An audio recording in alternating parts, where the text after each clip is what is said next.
حاسس دايما إنك قادر تنجح، بس دايما بتأجل أسبوع، شهر، سنة، وفجأة تلاقي نفسك واقف في نفس المكان. المشكلة مش فيك، المشكلة اسمها التسويف.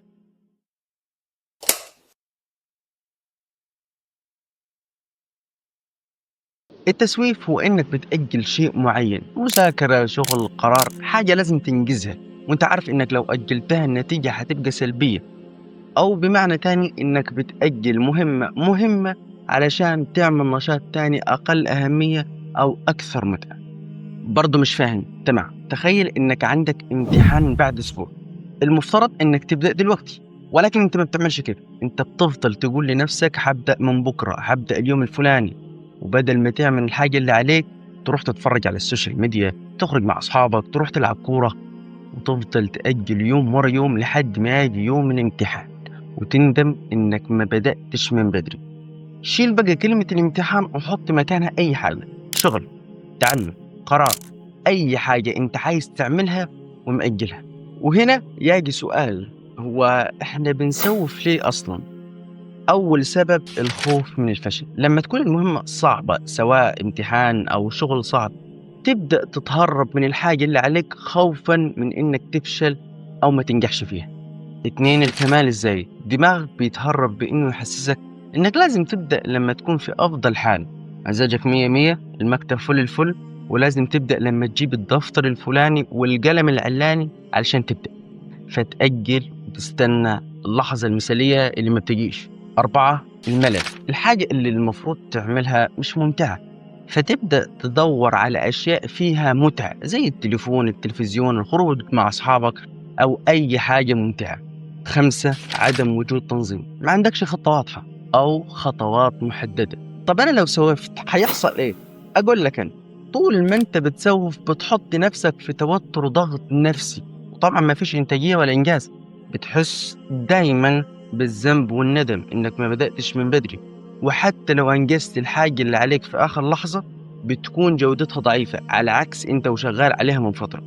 كده بقى عرفنا احنا بنسوف ليه وايه اللي بيحصل لما بنسوف. نحل الموضوع ده ازاي؟ بسيطة. واحد، قسم المهام الكبيرة لأجزاء صغيرة. انت لو قالوا لك خد كتاب لغة عربية هتمتحن على كل اللي فيه بعد اسبوع، فعليا انت هتبص للكتاب هتتخض، انا هذاكر كل ده؟ لا، نبدأ من بكرة على رواقة. او ممكن تقول انا مش مذاكر اصلا، لكن الصح انك تقسم الكتاب ده لاجزاء صغيره، وكل ما تنجز جزء تروح للي بعد وهكذا لحد ما تخلص الكتاب كله. وقيس بقى على اي حاجه تاني. اتنين، ما تشتغلش على الشيء اللي معاك بالساعه والاتنين. لو انت قادر وبتعرف تعمل كده انطلق. طب لو ما بتعرفش، استخدم تقنية البومودورو. اشتغل 25 دقيقة وريح 5 دقائق، ذاكر 25 دقيقة وريح 5 دقائق. مخك هنا بعيد الطاقة تاني. لكن أرجوك اوعى في الراحة دي تمسك التليفون. ثلاثة، ابدأ بأسهل جزء، اكسر حاجز البدء بإنجاز بسيط. لسه معانا كتاب العربي مثلا، أسهل جزء في كتاب العربي القراءة أو النصوص أو القصة أو النحو أيا كان. ابدأ بالجزء الأسهل علشان يكسر عندك حاجز البدء. كذلك في الشغل، ابدأ بالشيء الأسهل. أربعة، حدد وقت زمني لكل مهمة. لما يكون في وقت نهائي أنت محدده للحاجة اللي بتعملها، ده بيديك دافعة قوية إنك ما تتسوفش. خمسة، قلل المشتتات. كنا عملنا فيديو عن التشتت، هسيبه لك تحت، ارجع شوفه وهتفهم النقطة دي. ستة، كافئ نفسك بعد أي إنجاز ولو بحاجة بسيطة. إيه بقى الفكرة إني أكافئ نفسي بعد ما أخلص يعني الحاجة اللي أنا بعملها؟ أنت هنا بتحفز عقلك اللي هو سبب التسويف بإنه يربط العمل أو المذاكرة بالمكافأة.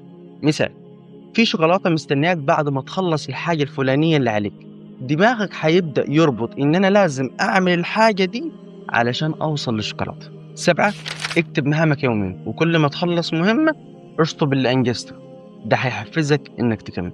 في النهاية لازم تعرف إن كل يوم بتأجله هو خطوة بتبعدك عن حلمك وهدفك، واللي لازم تعرفه إن مفيش لحظة مثالية هتستناك. ابدأ دلوقتي بالمتاح، حتى لو بخطوة صغيرة. أنت مش محتاج تكون جاهز، أنت فعليا الحاجة الوحيدة اللي محتاجها فقط إنك تبدأ. خليك فاكر، النجاح اللي بيتحرك حتى وهو خائف. بس كده، تنساش تعمل لايك، تشترك في القناة وتفعل زي الجرس وتسيب لنا تعليق براك أو موضوع حابب نتكلم فيه، وابعت الفيديو لأصحابك وحبايبك المسوفين، واتفرج على الفيديو تاني واكتب الحل، هيفرق معك جدا إن شاء الله. وأنا ألقاكم في فيديو جديد وحديث جديد من حديث تهمك. أخوكم محمد أبو السعود، السلام عليكم.